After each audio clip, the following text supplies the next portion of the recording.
Il y a des villes qui ont une vraie histoire à raconter, une histoire de grandeur, de chute et puis de renaissance. Eh bien Saint-Étienne, c'est exactement ça.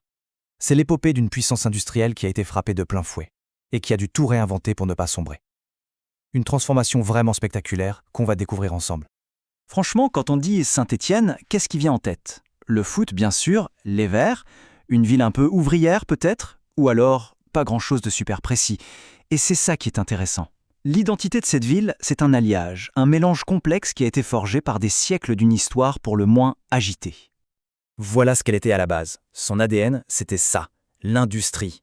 Pendant des siècles, Saint-Étienne, ou Santé comme on dit là-bas, a été le cœur qui faisait battre l'industrie française. Les armes pour le pays, les vélos pour tout le monde, et même les rubans pour la haute couture. Tout, ou presque, sortait de ces ateliers, avec un savoir-faire reconnu partout dans le monde. Allez, on commence par le début, par l'âge d'or. On va voir comment Saint-Étienne est devenu un pilier, un vrai géant de la révolution industrielle.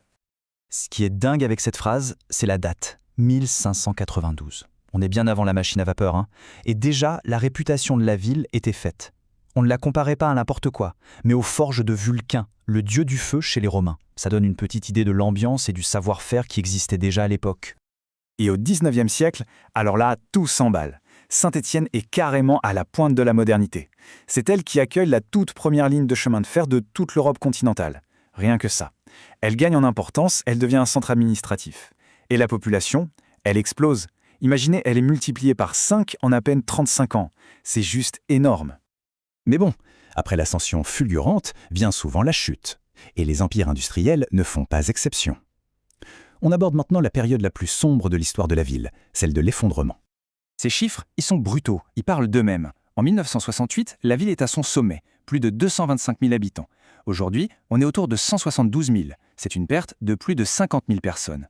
Pour une grande ville française, un déclin pareil, c'est du jamais vu. Ça montre bien la violence du choc. Et ce déclin, ça a été une succession de coups très très durs. D'abord la fin du charbon, le cœur noir de la ville qui s'arrête de battre, littéralement. Puis la chute d'entreprises mythiques comme Manu France, tout le monde avait leur catalogue à la maison. Et le coup de grâce, si on peut dire, en 2001, la fermeture de la manufacture d'armes, un symbole de la ville depuis des siècles. En fait, en moins de 30 ans, c'est tout un monde qui s'est écroulé. Alors, la question c'est comment on se relève d'un traumatisme pareil? Comment on se construit un futur quand tout son passé glorieux s'est effondré? Eh bien, pour Saint-Étienne, la réponse a été aussi audacieuse qu'inattendue, le design. Pour comprendre cette transformation, il n'y a rien de mieux que ça. D'un côté, pendant la Révolution, on l'appelait fièrement Armeville, ça pose le décor. Et de l'autre, aujourd'hui, elle est reconnue par l'UNESCO comme ville de design. C'est le grand écart absolu. On passe de la force brute de l'industrie à la force des idées. C'est un virage à 180 degrés. Et attention, cette transformation, elle n'est pas tombée du ciel. Non, c'était un plan, une vraie stratégie, étape par étape. D'abord, on crée un gros événement, la Biennale, pour attirer l'attention du monde.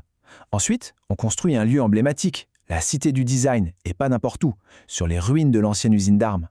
Et enfin, la consécration, le label de l'UNESCO. Ce qu'il faut retenir, c'est que la ville a vraiment pris son destin en main. D'accord, l'économie a changé, la ville s'est réinventée. Mais au-delà de tout ça, qu'est-ce qui n'a pas changé? Qu'est-ce qui fait l'âme de Saint-Étienne, l'âme stéphanoise? Parce qu'il y a des choses qui, elles, ne bougent pas. 10. Juste ce chiffre, 10. À Saint-Étienne, ce nombre, c'est presque une religion. C'est le record toujours pas battu du nombre de titres de champion de France de foot gagnés par le club mythique de la ville, l'AS Saint-Étienne.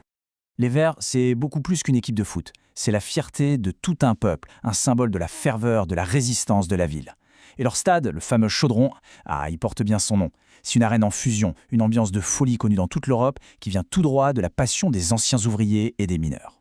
Et puis, il y a cette tradition locale, totalement unique, la sarbacane. Mais le plus fou, c'est son origine.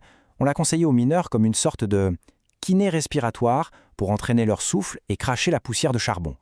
C'est un lien direct, à la fois touchant et fascinant, entre un sport d'aujourd'hui et le passé minier de la ville. Et pour finir, un petit mot du parler local, le gaga, le mot boseigne. C'est une petite interjection qui en dit long sur l'âme de la ville. Ça exprime la tendresse, un peu de pitié, de l'empathie.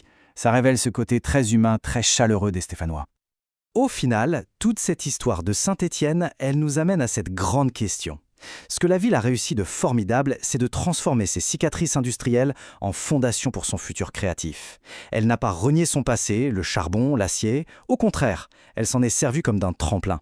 Et ça, c'est une sacrée leçon sur la résilience, sur l'identité et sur notre incroyable capacité à nous transformer.